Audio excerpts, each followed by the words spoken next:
Welcome back. It is the Mark and Brian radio program. We welcome back in a friend to the show. It has been far too long since he's been in here, Sean Astin. Sean, welcome back. I was listening all the way in. Were you? Yeah, I was indeed. And I've got something to say. Yes, sir. Right. Well, first, you introduced my name coming up, but there was no love in it. It was just my name. Next to me, Mr. Astin coming on everything. I felt like it was. So you know what I did? What? I got on the phone on my little BlackBerry phone, and I called my dad back in Baltimore, Maryland, where he teaches at Johns Hopkins. Couldn't get him on the phone, but the message I left was something to this effect. Dad, Mark and Brian just announced I was coming on the show, and they didn't sound like they liked me anymore, so every time I go in there, they tell me about how great you are, and I figured if I could deliver you to them on the radio, maybe they'd think better of me. What did he say? I didn't get it. It was a message. We'll see if the phone rings on the way back. Cut it out. We love you, man. Of course you do. You and your earth tones. Well, I felt that way. Yeah. Yeah. Let me just announce. I'm a liberal Hollywood, tax and spend, big government loving liberal. Okay. But I brought my assistant in with me. Yeah. That's Jeff Owens over there. He's Hey, not Jeff. allowed to open his mouth. Laughing through your nose doesn't count. He's got his Georgia Bulldog shirt on. He's a Republican from Georgia. It's a shout out to bipartisanship in the workplace. I don't know. Well, see, here's the thing. He's a big fan of the show. He's a devotee. That's why he's in here. There's a bet going on in our house right now. What's the bet? Well, I'm not 100% sure. He thinks it's a date. Katie, just so you know, if you're listening, the nanny, he thinks it's a date. She thinks that she has to watch a horror movie if he gets to say anything on the air. And then for his side, I can't remember what he gets if he wins, but it's something. Jeff, how is life? That's very good. There you go. You're fired. You're fired. No, I told your guy if he opened his mouth without my permission, he was fired. Dude, you're fired. Well, man, again, welcome to the show, and we mean that with a lot of love. You see, here's the thing. What did we say? I thought every time we mention your name coming up, a good buddy of the program, great guy. It sounded something like Sean Astin, who's been on the program before, is coming up, and and it sounded like either nice guy or gay guy. I couldn't hear. It was like it kind of cut out. Well, here's the thing. You're reading between the lines. Basically, what you're feeling, since you've been in here for Rudy, you haven't really done anything since then. You know, you haven't been in any big movies. That's why we're having you on. That's why I'm we're just here trying to help find out. the light and the way. Yes. Please. Now, let's role play. Show me. Do us promoting you, what you would have liked to have heard on the way in. Wow. I'm not worthy. I can't. Well, so next time you come in, we do it the way you want us to. No, now that we've had promote. this moment together, Okay. I feel totally confident. Okay, that good. anything You will cleaned happen. it out. Now, you're in to talk about Smile, which we're going to get to, but we have not had a chance to speak with you about the incredible run with Lord of the Rings and how wonderfully satisfying those films were to watch as a fan of film. How was it for you? Because we heard, from the outside looking in, we heard that you guys were shooting for a couple of years because you shot virtually consistently until you got all three movies done. Yeah. And grueling for you because there was a lot of emotional work in that for you. How was that experience? You know, it's such a difficult thing to talk about publicly because I remember I was with Allison Janney and we had a photo shoot to do together, and she's one of the most exquisite, beautiful women on planet Earth, and that's my favorite show ever in the history of television is The West Wing. Mine too. And it's such an important. I just love that show. But we were doing our photo shoot for on one of their empty stages, and we were talking aside, and I could tell that she was exhausted. And I could tell that she was exhausted in the way that I had been exhausted. And I sort of asked her how she was doing with that knowing, purposeful kind of like, how are you doing? Are you okay? Kind of a look. And she kind of sheepishly fought with herself to admit to me that she was exhausted. Yeah. In a quick little thing, because it's like ungracious. Sure. The world gives you everything that you could ever have possibly hoped for, and you're wiped out, and so you want to be like, I'm so tired, please God, let it stop. But it's like, but now everyone's gonna be like, well, up yours, dude. You know, okay, don't be in a $3 billion franchise. Don't get to go to every award show and meet everybody you've ever wanted to meet. Don't get the opportunities of a lifetime. And all right, fine, you can have it. You're now the ambassador for all of the people who've wanted to have that in their life. And how are you feeling about it? Well, dude, it was hard, man. It was hard. It was really the truth. Yeah. You really want to know the truth? It was really, really hard for me. Yeah. And I'm only now, a few years after the fact, emerged from the kind of tumult. And so as I reflect back on it, it was the most important time of my life. It was the most important. So far. Attaboy. You gotta think there's better things coming. I think you're the light and he's the way. Yes. But maybe you're the light and I don't know. Yeah, But we switched. it was the best work I think I've ever seen you do. It was awesome. I mean, what a great place to pick to do a great job.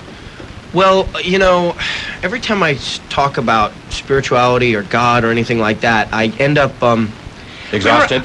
No, in therapy. Yes. Okay. Because I remember watching fighters. Like, I was a big Holyfield fan, and a lot of boxers. And when they finish the fight, you know, and their brains have just been pummeled in, and they've won, and they've gotten to the pinnacle of what they were hoping to do, and the reporter comes up and says, how was it? What do you have to say? And before they want to answer any of the strategic, analysis questions about the fight, they want to say, all glory to God, all glory to God. And I used to watch that and be completely kind of distanced from it, and I would think, it's so sad that they can't. But now that I'm older and I realize, like, they didn't have the mental acuity in those moments to analyze the fight. They just realized they emerged on the other end, and there were things about it that they couldn't understand. So for them, it really was a God thing at that moment. That's how I feel. Well, the film, it's maybe for you a different kind of acting. We had on the program Sir Ian McKellen. Gandalf, who many people think, after reading my book There and Back Again, An Actor's Tale, published by St. Martin's Press last year, and still available In bookstores today. on my website, SeanAstin.com, that I don't like Ian because I sort of talk about how disappointed I was with something. You were making a point and I interrupted. Go ahead. No, I was just going to say that he described the kind of acting that he had to do in the film, and I'm sure you had to do the same thing, where you were acting to something that's not there. Because he said when he was dealing with the fire-breathing dragon, whatever that was, The Balrog. okay, they basically stuck It is not of this earth. They put a tennis ball on the end of a stick, and they said, Ian, this is the Balrog right here. So act to that. Well, Sir Ian McKellen is a much better actor than I am. I'm sure that not being on a platform, working with another actor, and understanding the truth of their soul in that moment was quite challenging for him. But Why don't you like him? he's a prat. I mean, come on, man. Right. Who does he think he is? He's pompous. He goes Yes. straight from there to do the Dance of Death with Helen Mirren on Broadway, and I mean, for God's sake! And when I listen, I love the man. Why doesn't he like me? That's really the question. Come on. Why doesn't he like me? I'm good. I'm a good man. Maybe he doesn't like you because you're exhausted all the time. He took me to see. I paid a call to him. Yes. In Vancouver when he was working on X-Men 2, and we had tea in the afternoon in his sunroom. How nice. And then he said, "Oh, I must go. It's time to see Dame Edna," and I had no idea what that was, but I was alone. My wife and children were in Los Angeles, and so Sir Ian, one of the proudest, most well-spoken gay rights advocates I've ever had the great privilege of communing with in political discourse and watching work, takes me to see Dame Edna. Dame Edna is a scream. She is so great.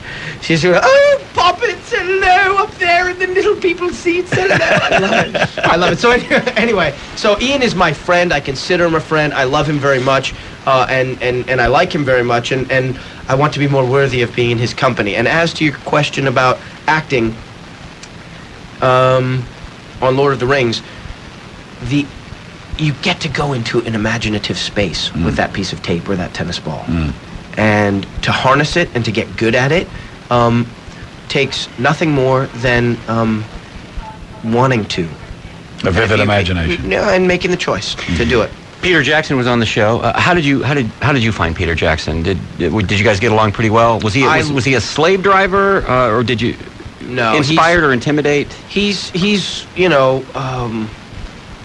Willy Wonka meets Franz Kafka meets I just can't think of a powerful enough artist. Meets Rembrandt. Meets he's an unbelievable soul, and he's he's a visionary filmmaker, and I found him, how long do we have on this couch anyway? I mean, he's an important human being, and to be in his company and in his presence was a delight. There were also experiences that I had with him that were more complex, but it's hard to talk about it in a few moments on the radio and not come across as sort of ungrateful or to seem catty or whatever. So my relationship with him is I don't know. I love him, and I want to work for him again, and I want to try and equal him in my work over the next however many years. And not equal, but I want to be worthy of his respect in my work going forward. Beginning to end, how long were you on that film? As a filmmaker? Well, I say it took up the better part of 5 years of my life. Wow. So it was August of, well, I don't know how to say it quickly, but I don't know why I feel the need to go fast on the radio. You don't? All right, well, it started faster than that, though. All right. No, as I auditioned, I ran the LA Marathon in March, I guess it was, of '99. Did you? I think so, yeah, and with Kurt Brodhag, my trainer, and we did it in almost sub 4. That was our goal, but it was 4 hours and 4 minutes because I didn't want to cross the finish line without him, and he had to go potty towards the end. Wait a minute, your trainer slowed you up? Well, not really. If I was smart, I would have finished in sub 4, and then he would, and then I could have said that on this show. But I basically he was my friend. I didn't want to finish without him, but he did a little bit. We both have finished in sub 4, so that would have been nice if you had. Well, Jeff Owens, who used to work for my company until we came on this radio show, and I are in training to work on to do the marathon next year. But anyway, so I weighed 160 pounds. I then went on, I auditioned for Lord of the Rings and realized I wasn't going to get the part unless I got fat. So it was really from not too long, a few weeks after the marathon when I did my audition that I started the work of creating the character of Samwise Gamgee. And then it was August of '99 that we went down to New Zealand. And then it was October we started filming. We were there with the exception of two-week breaks when I came back to America until December 2000. So that's 16 months, I guess, if the math is right on that.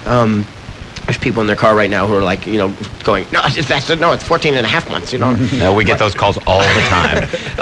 But then we'd go back for 3 months for reshoots, or for 6 weeks for reshoots, for another month for reshoots on the first, second, and third films respectively. And then the publicity, which wasn't a sort of paid gig. There was no not being a part of the 2-month a year publicity world, global tour thing. So, and then there's also in the minds, in the consciousness of both the audience and the business, there was the time that it takes for people to enjoy and saturate on that and then feed it back to you. So it loomed large. It was my late 20s, early 30s, that experience. Just out of interest, you said the first audition you became aware that you needed to gain weight. Did they tell you that? Did they say, we kind of like you, eat a cheeseburger? How did that happen? No, the feedback from my agent was that Peter's not sure that you're committed to getting as heavy as you need to be to play this part. So I wrote him a note, and I put together with my father a series of clips of me at different weight classes, and I assured him and assured the agent, that I would get and stay as fat as I needed to. But there was no specific. It's one of the things I wish I would have figured out. But because I ended up getting up to about 199 pounds, wow. and there was. Peter never told me what to do. I sort of just got fat and stayed fat. And then, I remember going, at a certain point, I decided to go play tennis with my makeup artist and at this place called the Renouf Centre in Wellington, New Zealand. And somebody saw me and put it in the Wellington, that's the capital of the country, in the Wellington newspaper. And the next day, I came onto the set and he's like, more shepherd's pie for Mr. Astin, please. More shepherd's pie. More lollies for Mr. Astin, please. The candies that they... So we were constantly engaged in this emotional trench warfare because I actually And he was sort of right and I was sort of wrong, because and Elijah would say, why are you so upset that you're so fat? Because there was a part of my consciousness that still thought of it. Like, I knew it was right for the character. Right. But the character was me and I was the character. And when I would look in the mirror, I couldn't recognize that fat... Are we on a time delay? No. Oh, yes, we are. We are, so if I say a curse word, I can say a curse word and you can delete it out? But they won't hear your last 7 They won't hear anything. seconds. Oh, then I won't say it. Yeah. Can I say the name of a character in a movie that was PG-13? Sure. Fat bastard looking back at me. So... But did you have, being a healthy guy running a marathon... We have to talk about Smile. Yeah, we're going to come back and do it. We have all the time in the world. We have 6 hours with you, so we're going to try to spread this stuff out. But this movie's opening today in Los Angeles. We'll be talking about it. Was there any a time being healthy that you just I love eating everything I can stuff in my mouth? This is a great thing. Or did you just... Consciously? Yeah. No. Unconsciously, yes. I would just eat everything and I think enjoy it on some level in terms of the taste of the food and whatever, but yeah. I was mentally, my mind and my body were a little bit disconnected. I hadn't figured out the conduit yet from one to the other. So there have been times since then when I've been able to say, there's no reason at this moment right now for me not to eat whatever I want right now and really enjoy it. And I've had that experience. But if you do it to excess, it's not good. Well, listen, it's been great, Sean. We're out of time. Go see Smile. There's your plug. No, a lot of people want to talk to you. We are going to come back and talk to you. I am a member of the President's Council on Service and Civic Participation. And it is part of my mission as a member of the council to promote this picture. And we'll do so. I'm not kidding. Right after this. It's the Mark and Brian radio program with Sean Astin on 95.5 KLOS. Welcome back. It is the Mark and Brian radio program. Our guest in here is Sean Astin. There is a film starting today called Smile. So let's talk about that. Tell us the story and what we can expect from it and you. The story is based on a true story about a, I'm just actually doubting my Angelinos and trying to think about how to communicate with them in the right way so that they would be compelled to go see this picture. We usually use Pig Latin. Inwe, iste, uvi me, iwe, emwe, ewe, icherte. It's an important movie. You can hear stories. It's a true story about a teenage girl who's spoiled, who has an extraordinary experience where she travels to a third world country and relates with a girl of her age in that country. And it's just such an important movie. You can hear a story like this, which I haven't shared so that people don't know what I'm talking about, but in a profile piece, or you can see it on a little thing. But what this movie does is it just slows time down for 2 hours, and it lets you saturate in the nature of being a parent of a teenage kid who's coming into her sexuality. It allows you to saturate in the ideas of volunteerism and giving of yourself, and learn. It's just an important little movie that I'm really, really proud of. Jeff Kramer is the director. So anybody in Hollywood who wants to write movies and get them made, or direct movies and get them made, should see this picture, because Jeff had been working as a soap opera actor and had also been in the national touring company of Greece for his life, and living in Malibu with his wife and several children, and hadn't figured out the trick to get somebody to pay for his movie. And we always talk about how the way you get it done is if you follow your passion, and if you believe in yourself and you find a story that's close to you. And yet it's almost mind-numbing when people tell us to do that, because it feels like they're trying to suppress us or stop us from achieving our dream of becoming whatever we believe we're capable of achieving. But organically, what happened was this man's daughter had an experience. She was an ice skater, and competitive ice skater, and they had found her the best ice skating teacher, and they wanted her to go to nationals, and she wanted to go to nationals, and she wanted to go to the Olympics, and was on that track, and she became injured. She hurt her ankle, and when she got back to Malibu High, she didn't, according to her dad, didn't really sort of fit back into the social kind of the cliques had been formed, the sporting teams had been fielded, the extracurriculars were done, and so she was sort of trying to find herself, is the way her dad described it to me, and the principal recommended that she get involved with this group, Operation Smile, which many Angelinos will know. Is an organization where doctors and surgeons and dentists and whatever donate their time, and others donate their time, and they fly to third world countries and they perform facial reconstructive surgery on people who need it for free, and it changes their lives. But this is and what happened was, Jeff was so blown away by what his daughter did, just her own courage, personal physical courage, and her and to see how she evolved from being a self-centered kind of spoiled kid to becoming, he glimpsed the single moment of transformation in her worldview, and he felt inspired to write the story as a movie, and then he got it paid for and made. And even though he'll tell you that it was a challenge to do, it was, from my perspective, relatively easy, because if parents all over this country and all around the world were to realize that they can learn more about themselves by studying the goodness that's in their children, this world would be a better place to live in. And so the movie is, and so I really am a member of the President's Council on Service and Civic Participation. Even though I'm a liberal Democrat, I serve proudly on President Bush's nonpartisan, bipartisan council.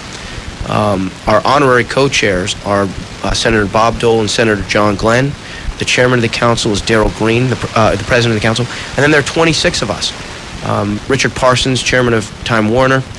Bob Nardelli, chairman of Home Depot. CEOs of Home Depot and Time Warner, respectively. And a number of other, Cal Ripken Jr., Steve Young, and a number of other people. Amber, I wonder if she's still at Princeton. But anyway, not at Princeton, at Pepperdine. She might probably graduated. But anyway, the point is, the mission of our council is to promote, Cokie Roberts is one of the members. The mission of our council is to promote a culture of volunteerism and civic engagement in America. Now, every president of the United States in the history of the country, except for the guy who died after he got pneumonia at the inaugural address, has issued some call to service. Most famously, anyone? Kennedy. Saying? Ask not what you can do for your country, but that's not what your country can do for you, but can I just do it again a little bit with a little more? Do it with the accent. Ask not what your country can do for you. Ask what you can do for your country.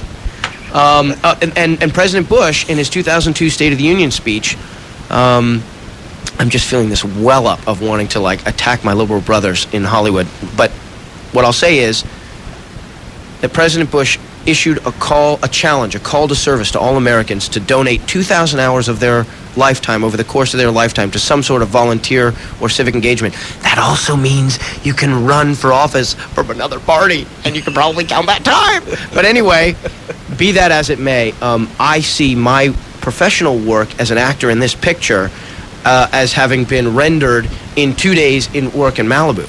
But then I donated another 2 or 3 days worth of going down to Koreatown to the Chinese embassy to get my papers in order, and going to the federal building and getting everything, and then paying for my wife and kids to go with me to Shanghai so that we could be in solidarity with the film, because it filmed for 6 weeks in Shanghai and Jiangxi province, and to be there, and so that I could write about it and I could come back and talk to our political leaders in this country about how this cooperative effort had been undertaken with the Chinese government and the production company. And it's just across the spectrum for me personally, there are so many important reasons to be involved with this movie, and it's why I've been willing to go to New York and promote the movie on national television. And it's a good movie. We just saw at the ArcLight the premiere on Tuesday night, and people were crying, people were laughing, people really, really enjoyed themselves, and it's worthy of anyone's time. The 2 hours that people would spend in this movie is worthy of their time. So it's interesting to note, I will also add, that the movie wasn't paid for by Hollywood. It was paid for by a conservative, wealthy landowner in the South. Not just paid for in terms of the budget of the movie, but he's also distributing it out of his pocket. Wow. So the paradigm is changing in the way that movies get made. Operation Smile has seen to it that this movie will be able to be seen by some students in different classrooms in different states throughout the nation, and I'm working on trying to get the president to watch it in his screening room and I'm trying to get the Secretary of Education to see it, and I'm doing a lot of other stuff to try and help this movie, because it's not really just helping the movie, it's helping the people who watch the movie, whether they know it or not or want to believe it or not. So I was taught, it was palpably ingrained in my DNA from the time I was born that movies and television, of course, are an exquisitely powerful medium. And I think that to leverage that power for this kind of constructive thing is worthy. Can we talk about something funny? I feel like I'm boring people. No, I mean... Smile opens today in Los Angeles and in San Francisco. It opens in New York on April 22nd. And I want the numbers big. So people, come out. Help me out. Come on now. You know, it's kind of cool as to sit here and listen to you talk and realize all the work that you have accomplished. For anybody who ever questions whether or not things can be passed genetically, for example, you take a look at Barry Bonds and his father, Bobby Bonds. It's obvious. Your mom, your dad. My mom is Patty Duke, and she's passed so many great things on me. My dad, John Astin, is not my biological father, but my adopted father. My biological father is Jewish and lives in Las Vegas and publishes a newspaper called The Israelite, and he's done that. His dad started that. It says, the little headline, you know how New York Times says all the news is fit to print? His says, his dad came up with this slogan, one man plus the truth equals a majority. So he's made a living through his life by selling advertising space in his free newspaper. Are you close to him as well? Very close. We're going up there for Seder on Passover. Yeah. What kind of things did your mom say to you as you were growing up? And don't say anything you don't want to see in print.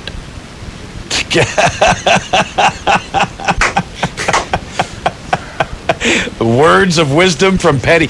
Which, by the way, we have to take a break. Can we have one more break with you? I want to stay here for another hour with you people. Okay. Stay where you are. Sean Astin is with us. We'll return with more right after this. It's the Mark and Brian radio program. 95.5 KLOS.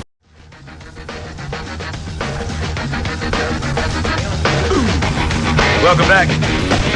Mark and Brian radio program. One more with Sean Astin. To pick back up where we left off.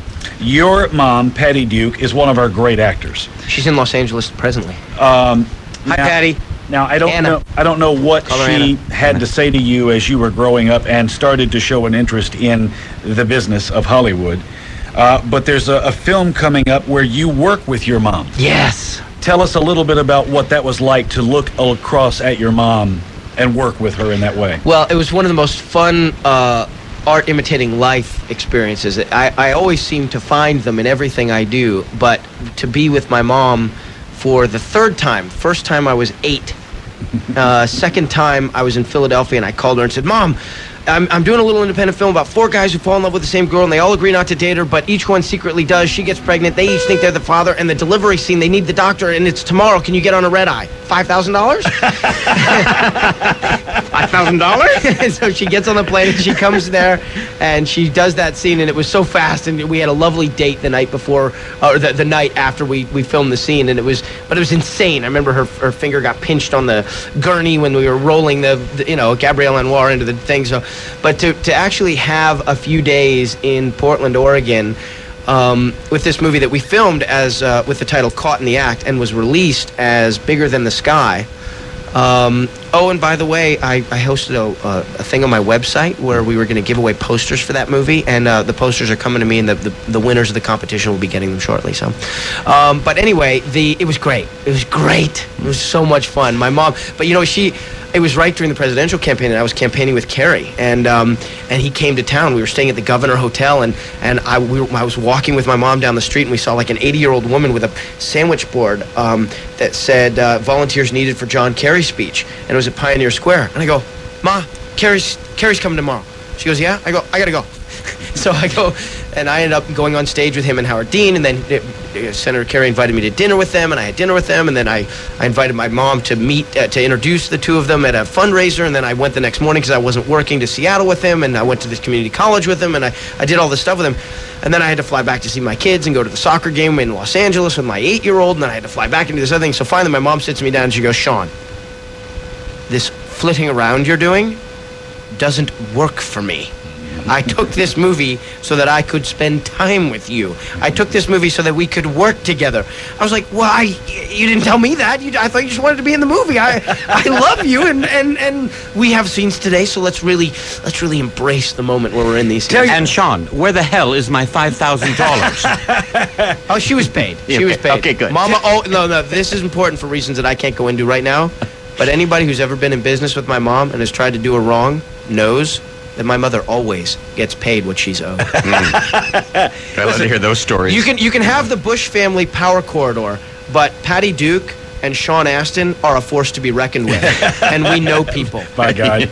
Tell your mom this, because I've mentioned this on the air before, and she may already know of this, but in case she doesn't, I'm from a small town in Alabama. It's called Florence, but right next to Florence is Tuscumbia, which is where the home of Helen Keller is. Oh. And one of the cool things they do every year, and I've never been, I wish I could, but they bring in name actors, and they actually perform The Miracle Worker, and the audience, which is a small crowd, about 30 of them, get to go to the home of Helen Keller, and they walk room to room, and the play is performed live. Tell your mom that. I will. Patty Duke, of course, starred as Helen Keller. I'm sure she knows already. I'm sure she does. She met Helen Keller in the White House. Wow. Yeah. I want to take exception to you saying name actors, because every actor has a name, but you mean somebody with a national profile or something. Yeah. I know you didn't mean any offense, but I just, as a totem, as an ambassador for the actor, I feel compelled somehow in the generational responsibility. I don't know that your Pauly Shore has a name. Actually, I'm a big fan. Let's go to Rob on line 10. Rob, I love Pauly Shore. They laugh, but I kind of really like his movies. And he's been on the show. He's a good guy. Rob, you're on the air with Sean Astin. I don't know about that. Hey, good morning, guys. Hey, Sean, I was going to tell you that I loved your work in 51st Dates. How did you come up with that character, and how was it to work with Adam and Drew? Your name is Rob? Yeah. Well, Rob, thanks very much for the compliment. I had a speech impediment in that movie, but I was doing it. How did I come up with the character? Pete, the director, said we're thinking about trying it with a lisp, and so I added the lisp in my audition tape because I thought that's how I could get the job. And then when I showed up for wardrobe, the costume designer had picked out some outrageous outfits, and I sort of saw the direction that she wanted to go in, and I wasn't sure if she had talked about that with the director or not, but I could tell that she was incredibly, wanted to express herself with that with this character. So I put on the spandex and the neon and whatever else it was, and the hairnet, fishnet tank top, and I sort of got the idea that they want to make fun of me, and I sort of thought, okay, I can be made fun of.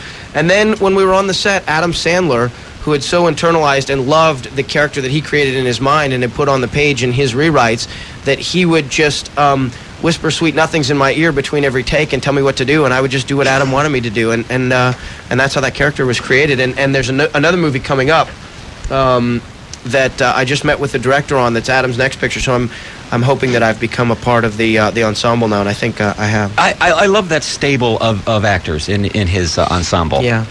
And he makes each of the best thing about that. Every movie is different, and he'll put one guy that wasn't so much screen time in the first one. He's like the third lead in this one. He mixes the guys up. Yeah, but it's because Adam works with the directors, and they find the appropriate parts relative to the story. Yeah. It's sort of the way it's supposed to be done. And Adam went and did another movie, The Longest Yard, which there was no part for me in it, so I didn't get to be in it. But now there really is a part that I'm exactly right for in this next picture.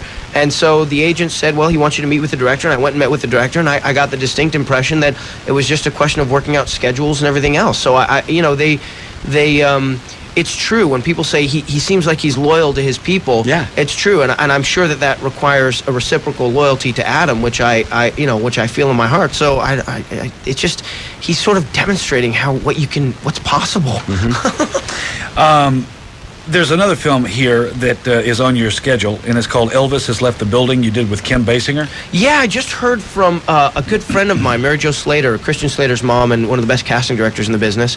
That film was struggling to find distribution, which is an outrage because I haven't seen the picture yet, but I had fun when I was in New Mexico doing it, so it must be good. It's Joel Zwick, for Pete's sake. I mean, he's a brilliant filmmaker, and one of my so it should I don't know what to tell you. Stay tuned. SeanAstin.com. We'll let you know. Well, look, the movie today, and I'm assuming it's in limited release. It is in L.A. today. Do you know where in L.A.?